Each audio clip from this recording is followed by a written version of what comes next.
pendidikan agama Islam dan rekan-rekan yang saya banggakan. Puji dan syukur marilah kita panjatkan kepada Allah Subhanahu wa Ta'ala, dan sholawat serta salam semoga tetap tercurahkan pada Rasulullah Muhammad SAW. Tentunya kembali lagi bersama kelompok kami, yaitu kelompok 5, yang mana di video kali ini kelompok kami akan menjawab pertanyaan dari beberapa rekan kami. Sebelum masuk kepada materi jawaban pertanyaan, ada baiknya kita memperkenalkan diri kembali.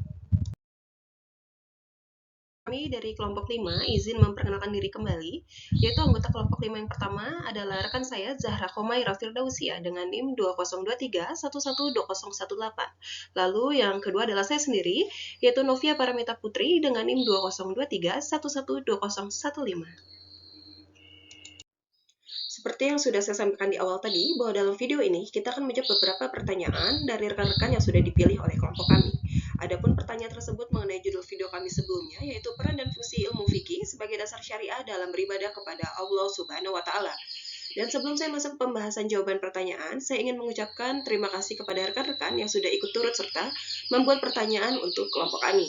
Dan saya selaku perwakilan dari kelompok 5 memohon maaf yang sebesar-besarnya jika mungkin ada beberapa pertanyaan dari rekan-rekan yang belum terpilih oleh kelompok kami. Lalu selanjutnya mari kita buka presentasi video jawaban pertanyaan ini dengan membaca Bismillah. Bismillahirrahmanirrahim. Selanjutnya yaitu presentasi video jawaban pertanyaan 1 dan 2, yang mana penjawab pertanyaan 1 dan 2 adalah saya sendiri, yaitu Novia Paramita Putri dengan NIM 2023112015. Pertanyaan pertama yaitu pertanyaan dari rekan kami, Eka Wahyu dengan NIM 2023112008 dengan pertanyaan, jelaskan apa yang dimaksud dengan nas dalam kias. Sebelumnya, kepada rekan saya Eka, saya ingin mengucapkan terima kasih sudah memberikan pertanyaan kepada kelompok kami dan saya akan mencoba menjawab pertanyaan tersebut. Dalam konteks kias atau analogi dalam ilmu usul fikih atau ilmu dasar hukum Islam, nas merujuk kepada sumber hukum yang memiliki ketetapan yang jelas dan tegas, seperti Al-Quran atau hadis Nabi Muhammad SAW. Nas merupakan landasan hukum yang bersifat langsung dan spesifik, yang memberikan hukum atau ketentuan hukum secara eksplisit. Dalam proses kias, terdapat 3 elemen utama yang digunakan, yaitu illah atau hikmah, asal atau kasus yang diatur oleh nas, dan fari, kasus baru yang tidak diatur oleh nas. Penerapan kias dilakukan dengan membandingkan kasus baru fari dengan kasus yang diatur oleh nas asal, berdasarkan kemiripan illah di antara keduanya. Nas berperan penting dalam kias karena sebagai acuan utama dalam menentukan hukum. Kias sendiri tidak dapat dilakukan tanpa adanya nas yang menjadi dasar perbandingan. Nas memberikan pijakan yang kuat dan otoritatif dalam menetapkan hukum bagi kasus baru yang tidak diatur secara langsung oleh nas itu sendiri. Meskipun kias memiliki peran penting dalam membandingkan atau mengembangkan hukum Islam untuk kasus-kasus baru, penting untuk mencatat bahwa kias tidak boleh bertentangan dengan nas yang jelas dan tegas. Jika terdapat pertentangan antara kias dan nas, maka nas memiliki prioritas dalam keutamaan yang lebih tinggi dalam menentukan hukum Islam. Lalu pertanyaan kedua yaitu pertanyaan dari rekan kami, Tri Yuliani dengan NIM 2023112017 dengan pertanyaan jelaskan dasar hukum, rukun, serta fungsi dan tujuan sholat, zakat, puasa, dan haji. Sebelumnya kepada rekan saya Tri Yuliani, saya ingin mengucapkan terima kasih sudah memberikan pertanyaan kepada kelompok kami dan saya akan mencoba menjawab pertanyaan tersebut. Sholat, zakat, puasa, dan haji merupakan 4 pilar utama dalam agama Islam. Berikut ini adalah penjelasan mengenai dasar hukum, rukun, serta fungsi dan tujuan dari keempat ibadah tersebut. Yang pertama adalah sholat. Dasar hukum sholat adalah kewajiban yang diwajibkan oleh Allah kepada umat muslim. Dasar hukum sholat terdapat dalam Al-Quran dan hadis-hadis Nabi Muhammad SAW. Lalu ada rukun sholat, yang mana rukun sholat terdiri dari niat, takbiratul ihram, ruku, sujud, dan duduk di antara 2 sujud. Lalu fungsi dan tujuan sholat adalah di mana yang fungsi sholat sebagai sarana ibadah dan komunikasi antara seorang hamba dengan Allah Subhanahu wa Ta'ala, dan tujuan sholat adalah untuk memperkuat ikatan dengan Allah, mendapatkan ketenangan jiwa, dan meningkatkan keimanan, mendapatkan keberkahan hidup, serta melatih disiplin dan ketakwaan kepada Allah. Lalu yang kedua adalah zakat. Dasar hukum zakat adalah kewajiban yang diwajibkan oleh Allah kepada umat muslim yang mampu. Dasar hukum zakat terdapat dalam Al-Quran dan hadis-hadis Nabi Muhammad SAW. Lalu ada rukun zakat, yaitu terdiri dari kepemilikan harta yang mencapai nisab atau batas minimum, kepemilikan selama dalam 1 tahun Hijriah, dan pembayaran zakat kepada golongan yang berhak menerimanya. Lalu ada fungsi zakat yaitu untuk fungsi sosial dan ekonomi. Dan tujuan zakat sendiri adalah untuk membantu kaum fakir miskin dan golongan yang membutuhkan, mengurangi kesenjangan sosial, membersihkan harta benda dari sifat kikir dan keserakahan, serta memperoleh keberkahan dan kebaikan dalam kehidupan dunia dan akhirat. Lalu yang ketiga adalah puasa. Dasar hukum puasa adalah kewajiban yang diwajibkan oleh Allah kepada umat muslim di bulan Ramadan. Dasar hukum puasa terdapat dalam Al-Quran dan hadis-hadis Nabi Muhammad SAW. Untuk rukun puasa terdiri dari niat menjalankan ibadah sebelum fajar, menahan diri dari makan, minum, dan hal-hal yang membatalkan puasa, serta berbuka puasa setelah matahari terbenam. Untuk fungsi puasa adalah sebagai bentuk ibadah dan pengendalian diri kita sendiri. Lalu tujuan puasa adalah untuk mendapatkan ketakwaan kepada Allah, mengendalikan hawa nafsu dan keinginan duniawi, mengasah kepekaan sosial dan empati terhadap orang-orang yang lapar dan haus, serta mendapatkan keberkahan dan ampunan dari Allah Subhanahu wa Ta'ala. Untuk yang keempat adalah haji. Dasar hukum haji adalah kewajiban yang diwajibkan oleh Allah kepada umat muslim yang mampu secara fisik dan finansial. Dasar hukum haji terdapat dalam Al-Quran dan hadis-hadis Nabi Muhammad SAW. Untuk rukun haji sendiri terdiri dari ihram, wukuf di Arafah, tawaf di Ka'bah, sa'i antara Safa dan Marwah, serta tahallul atau melepas ihram. Untuk fungsi haji sendiri, sebagai ibadah menggabungkan berbagai bentuk ibadah seperti doa, zikir, tawaf, dan wukuf. Untuk tujuan haji adalah untuk mendekatkan diri kepada Allah, membersihkan jiwa dari dosa dan kesalahan, memperoleh ampunan Allah, menguatkan persaudaraan umat Islam dari berbagai negara, serta merasakan kesatuan dan kebersamaan dalam rangka menghadap kepada Allah Subhanahu wa Ta'ala.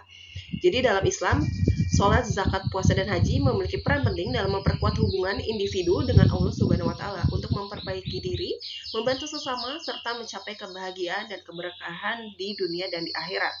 Untuk pertanyaan selanjutnya akan dijawab oleh rekan saya Zahra. Humaira, untuk waktu dan tempat saya persilakan.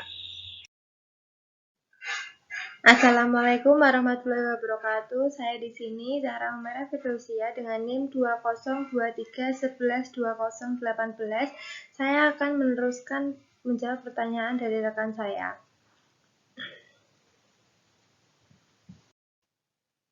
Pertanyaan ketiga dari rekan kita bernama Natasha Fitri Arsanti dengan NIM 2023112011.